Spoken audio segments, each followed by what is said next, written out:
Bueno, anem al torn obert de preguntes. No sé si algú té alguna pregunta. Algú dels ponents? Vale, Anna. Hola, bueno, tenia una pregunta per l'Emma, que no ho he entès gaire. Lo d'això que comentaves dels congressos i les ponències, què vol dir que et dona cobertura per això?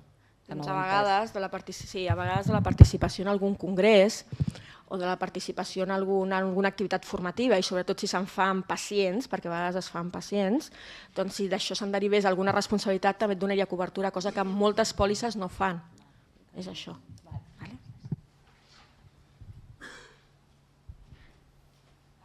Allà al final sembla que hi ha una altra pregunta.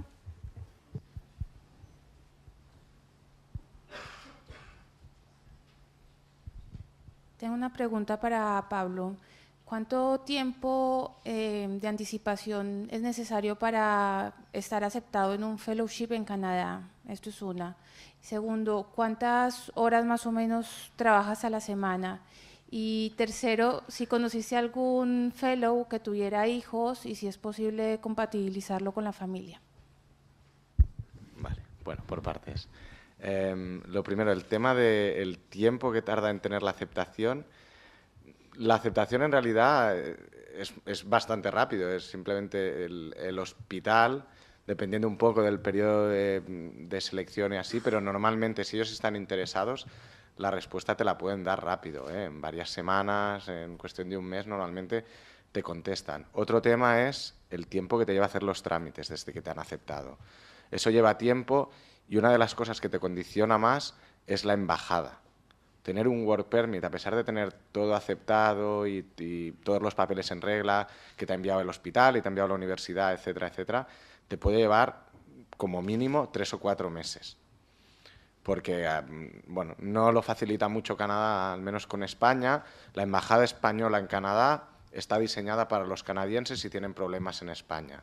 Pero para los españoles que quieren viajar a Canadá, todo pasa por la oficina central de París. Entonces, cada trámite, si tú, por ejemplo, envías una cosa y has cometido un error, te volverán a decir, tienes que volver a enviarme la documentación, y siempre es vía París, y esto siempre puede demorarlo un poco más. Luego, una vez tienes el work permit, el resto de burocracia muchas veces la solucionas pues, en pocos meses, o incluso hay cosas que las acabas de solucionar cuando estás allí. Tema de acreditaciones del hospital y cosas de estas. Las siguientes preguntas eran... Con respecto Sí. a esta pregunta, es que he mirado en varias, por ejemplo en la Universidad de Toronto, en McGill, Sí. y generalmente para ciertos fellows solamente hay 2 plazas, ¿no? 2 o 1 inclusive al año. Entonces mi pregunta es, ¿con cuánta gente estás compitiendo a nivel del resto del mundo, ¿no? Porque va gente de todas partes para hacer este fellow. Varía un poco. Yo, en mi caso, pues normalmente a ese fellow se presentan 7, 8, 9, 10 personas cada año. Hay una plaza. Pero ese año en el que fui yo había quedado como una especie de vacante, porque la universidad pues les dijo que no había financiación para el fellowship, que se tenían que esperar al año siguiente. Entonces, a mí me consultaron y me dijeron, si tienes, bueno, si te lo puedes autofinanciar, te puedes conseguir una beca, un grant, un scholarship, lo que tú quieras, sitio tenemos, porque ahí está vacante. Supongo que también se lo dijeron a los otros, o el resto no consiguieron una beca, o no les interesó, o pensaron que la dotación económica iba a ser un poco inferior y no suficiente. Yo me arriesgué un poco, y de hecho cuando estaba con el tema de la beca y tal, les consulté, ¿creéis que tendréis suficiente para vivir? Porque no tenía ni idea de cuál es el coste medio en Canadá. Y bueno, viví un poco apretadillo, pero viví. Y luego me habías preguntado también las horas que se trabajan en un fellowship. Como horas yo no te lo puedo cuantificar exactamente, pero mi jornada laboral habitualmente empezaba a las 7 de la mañana y acababa a las 8 de la tarde, 9, dependiendo del día. Variaba un poco, pues también de cirugías. Si ese día, pues a lo mejor no había cirugías, pero entonces hacíamos también proyectos de investigación con animales, y entonces pues el laboratorio a lo mejor se alargaba, y luego pues las urgencias. Esto cada fellowship pues lo organiza a su manera. En mi caso, por ejemplo, yo llevaba un busca personal y había residentes de guardia y yo siempre estaba delocalizada para las cosas de vascular. Entonces, si había una cosa de vascular, el residente me llamaba, con lo cual yo estaba de guardia prácticamente perpetua. Si me iba a ir, tenía que pedir permiso porque los que se iban a tener que encargar de eso eran los adjuntos. O sea, que en mi caso el fellowship, aunque sí que siempre hay un adjunto responsable en cada quirófano y hay residentes, al fellowship le delegaban mucho trabajo y a medida que cogías más experiencia, más trabajo y más responsabilidades. Pero sí que tuve compañeros que estaban allí con hijos y con su familia y bueno, lo compaginaban como podían, pero los veían poco a su familia. Esto es la verdad. Pasan muchas horas en el hospital. Y había una tercera pregunta, ¿no? Que yo ya... ¿No? ¿Ya está? Vale. Ya he despistado, vale.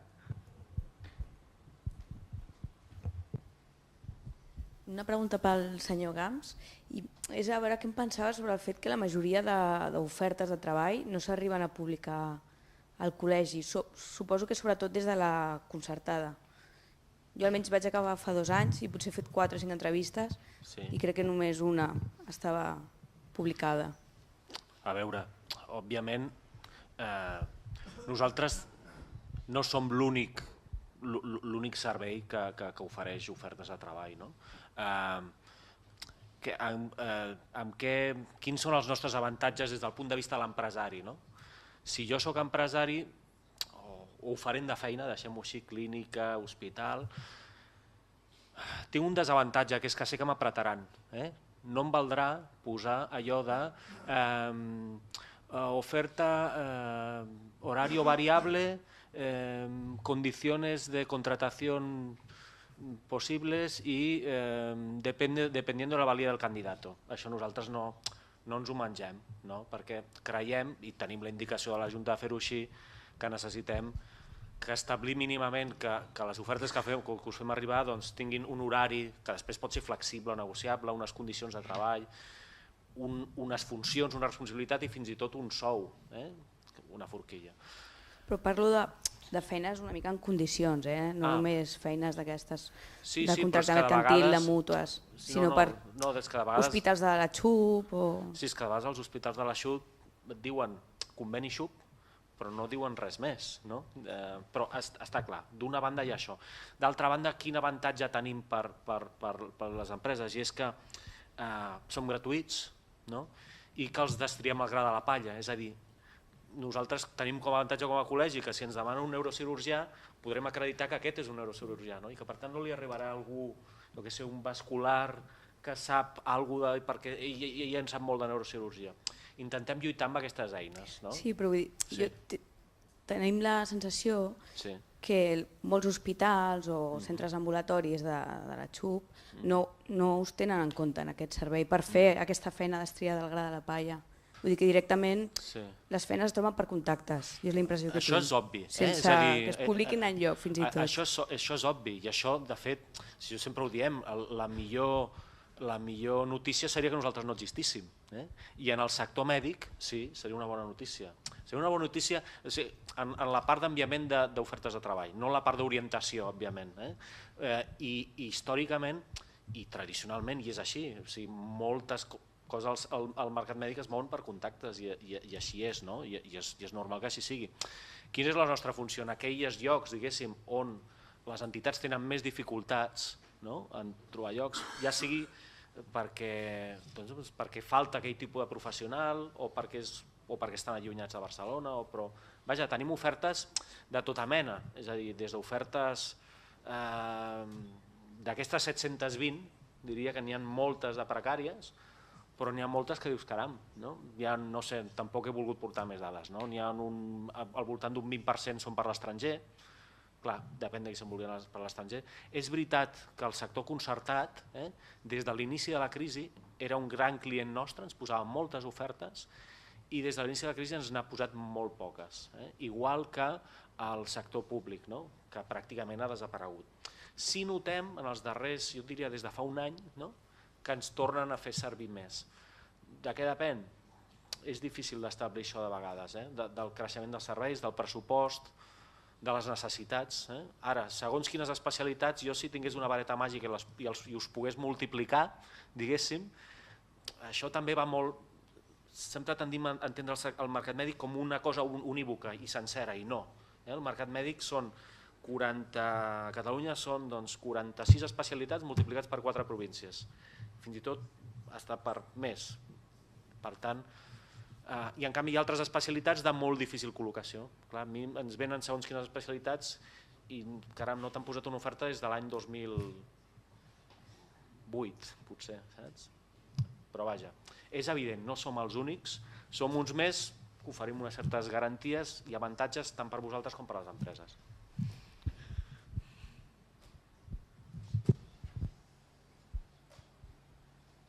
Alguna altra pregunta? Jo tinc una pregunta per la Emma, i és que en aquests casos, per exemple, d'un metge que decideixi que se'n va a fer un fellowship a Estats Units o Canadà o algun lloc d'Europa, o per exemple el tema de cooperació, què passa amb la pòlissa de responsabilitat civil? És a dir, ens cobreix la pòlissa de responsabilitat civil de col·legi si ens n'anem a l'estranger o a algun lloc d'Europa? A veure, la nostra pòlissa en principi està pensada per a aquells que treballen a Catalunya habitualment i llavors el seu àmbit territorial en principi és Espanya i Andorra també. El que passa que sí que és cert que pensant en metges cooperants o en aquells que se'n van una temporada a l'estranger es va ampliar la seva cobertura i hi ha la possibilitat de sol·licitar aquesta ampliació a tot el món, excepte Estats Units i Canadà. El tema de l'excepció d'Estats Units i Canadà no només és d'aquesta pòlissa, sinó de totes les pòlisses de responsabilitat civil que pugueu trobar, és que als Estats Units i Canadà les indemnitzacions són milionàries. Aleshores, des d'aquí, amb el nostre sistema d'aquí, és molt difícil calcular el risc quan te'n vas en aquells països, perquè són països en els que no hi ha cap barem que medeixi una miqueta, com passa aquí a Catalunya, que medeixi una miqueta les indemnitzacions en funció dels danys petits. Estats Units i Canadà sabem com funciona el sistema, són tribunals del jurat, cada un fa les seves indemnitzacions, hi ha indemnitzacions milionàries i per tant les companyies asseguradores, no només la nostra, totes, el que fan és extendre cobertura mundial excepte en aquests dos països, precisament, perquè t'obliguen a fer-te la pòlissa allà a tarificar conforme als criteris d'aquests països. En tot cas, si no és als Estats Units ni Canadà, si és qualsevol lloc d'Europa, si fas de cooperant a l'Àfrica, Àsia o qualsevol lloc, sí que podeu sol·licitar l'extensió, però recordant que l'heu de sol·licitar expressament, és a dir, en principi teniu cobertura només per a Espanya. Aleshores, si ho demaneu expressament en el Servei de Responsabilitat Professional, indicant qui sou, on us n'aneu, què aneu a fer exactament, la companyia Zurich el servei autoritza, la companyia Zurich ratifica i s'amplia aquesta cobertura. Alguna altra pregunta? Jo tenia una pregunta per al Berenguer Camps, i és que, Berenguer, ara, per exemple, que hi ha tots els metges residents que ara acaben, quin seria el procés per apuntar-se a la borsa de treball? O explica quins passos haurien de seguir. Demanar cita prèvia, això es pot demanar tant per telèfon com online. És de les poques coses que es poden fer online encara. Esperem fer moltes més coses online a final d'any. Us rep algun dels tècnics de la borsa de treball. Si teniu mala sort us tocaré jo fins i tot. I en aquesta entrevista us demanem que porteu el currículum. Si sou estrangers us demanem que porteu, diguéssim, la documentació relativa a permisos de treball, perquè això pot condicionar el tipus d'oferta que us enviem. Us recordem que heu de registrar el títol al col·legi per poder-vos enviar les ofertes d'aquella especialitat, no només per qüestió d'especialitat, sinó per moltes altres coses. I en aquesta entrevista, essencialment, el que analitzem és quin és el vostre recorregut professional, com us podem ajudar, quina mena d'ofertes us interessa rebre. I aquesta entrevista, la durada pot variar, hi ha qui ho té claríssim, i en 20 minuts dius, doncs mira, soc un neurocirurgià, estic a Bellvitge, de tardes tens alguna cosa al Baix Llobregat o al Garraf? Doncs molt bé, ho quadrem així. I aquí podem fer un sedàs més ampli o més estret en funció de les vostres necessitats. Escolta, m'interessa rebre ofertes per àmbit geogràfic, per horari, per especialitat, per altres menes d'activitats connexes amb la vostra especialitat que tingueu ganes de fer. i a partir d'aquí, a mesura que van arribant les ofertes, fem aquest creuament i us les fem arribar per correu electrònic. Sempre amb possibilitat de contacte i sempre amb possibilitat de resoldre dubtes en quant, escolta, m'han ofert aquest tipus de contracte, això està bé, no està bé, ho necessito, què és això, no ho veig clar, sempre estem oberts a això i sempre també, si les coses es compliquessin, amb l'assessoria jurídica del col·legi o amb el servei de responsabilitat professional, si hi ha alguna cosa que no acabem de veure clara. Moltes gràcies, Berenguer. Alguna última pregunta? Vale, Anna.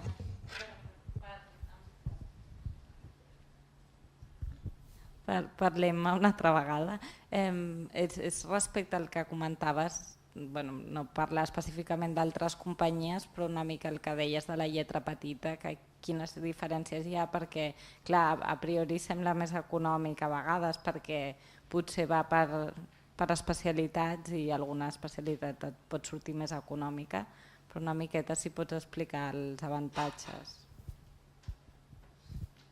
Mira, normalment, nosaltres no tenim accés a totes les pòlisses, però sí que és cert que quan companys vostres a vegades ens truquen i ens diuen no, és que he trobat una companyia més econòmica, sempre aprofitem i diem, ostres, doncs passa'ns l'encondicionat i ens el mirarem. Hem de partir de la base que ens ofereixin el mateix preu o més baratos és molt difícil o impossible perquè, com us comentava, sortim a concurs públic. Aleshores, si una altra companyia hagués ofert el mateix a un preu inferior, s'hagués adjudicat la pòlissa, i no és el cas. Per tant, normalment sempre hi ha alguna trampa. La trampa principal no ve en funció de l'especialitat, perquè encara que alguns companys sí que ens diuen home, és que la pòlissa col·lectiva, algunes especialitats tenen menys risc, perquè ets de pagar el mateix que paguen els estètics, això és la gran pregunta.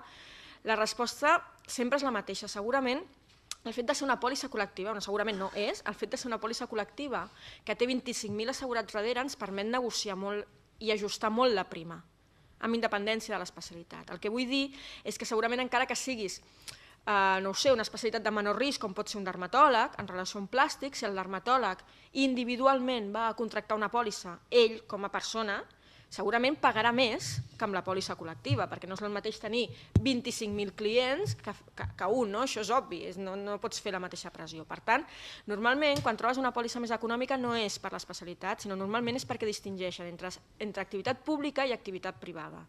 Nosaltres donem cobertura tant a la pública com a la privada, significa que en el moment en què tu reps una reclamació, ja l'hagis rebut per un acte mèdic que hagis fet en l'àmbit de la sanitat pública concertada o en l'àmbit de la teva consulta privada, doncs des del primer moment tu pots venir aquí al Servei de Responsabilitat Professional i la gestió de la teva reclamació es farà des d'aquí. Les altres companyies normalment el que ofereixen és una cobertura pel que fa a l'activitat privada, però en l'activitat pública, que et diuen que sí que et cobreixen, però et fixen una franquícia de 600.000 euros. Perquè com que confien que l'hospital públic o concertat ja et cobrirà, saben que ells no actuaran. És com si contractés, per això és tan econòmic, és com si tu contractes el tot risc d'un cotxe amb una franquícia de 600.000 euros, i al final hauràs d'acabar pagant tu sempre. Per tant, és molt barat o molt car, perquè no ho utilitzaràs mai. Per tant, normalment és això. Els que fan només activitat privada, les altres companyies mai els ofereixen una tarifa més barata, mai. Els ofereixen una prima més econòmica a aquells que fan activitat pública i que la seva gran part d'actuació és en l'activitat pública. Per què? Perquè confien que la pòlissa de l'hospital cobrirà els primers 600.000 euros. Per tant, ells és molt difícil que arribin a actuar. Per tant, encara que siguin 30 euros anuals, com ofereixen, per exemple, en els MIR, en ofert, són 30 euros que tu estàs llançant, pràcticament, perquè no fas activitat fora. Llavors sempre t'haurà de cobrir la pòlissa de l'hospital. I què és el que passa? Que, home, la pòlissa de l'hospital, clar que et cobrirà, però no és una pòlissa pròpia que tu tinguis, com la nostra, no? És una pòlissa que cobreix principalment a l'hospital. Després en els metges i també el cap de servei, el gerent, l'administrativa, infermeria, que poden haver-hi conflictes d'interessos. Per tant, tu creus que estàs contractant una pòlissa per tu i en realitat amb aquestes companyies estàs contractant el que en diem un segon tram. És a dir, que els primers 600.000 euros se'n fa càrrec la pòlissa de l'hospital. I és aquí, i no en l'especialitat, on hi ha la gran diferència de preu. Jo hi volia afegir alguna cosa, no treballo al Servei de Responsabilitat Civil, que és que en l'experiència que jo he vist d'algun company vostre, malauradament ha tingut algun problema que després s'ha resolt en res, hi ha un gran què, que és no vagi al carrer no sé tal o no sé qual a parlar amb el tècnic tal que porta allò com porta 50 altres coses, sinó que aquí hi ha un equip d'advocats que està centrat únic i exclusivament en això i que ve a defensar els vostres interessos. I això, quan tens un problema, diu, ai, on vaig? No? Al col·legi. Doncs, això és un intangible, fins i tot allò... En fi, ja me callo. No, volia afegir, arrel del que diu el Berenguer, que no és com si truques, és això, no és com si truques amb una companyia asseguradora, no és la companyia asseguradora qui gestiona i ho tramita, som nosaltres, l'accés és molt més fàcil, no has de trucar amb un 900 i començar a passar d'una a una altra, simplement has de venir aquí i t'atendrem de seguida. Vull dir, jo crec que això també s'ha de tenir en compte, a banda de les condicions que en general són molt millors que les de la competència.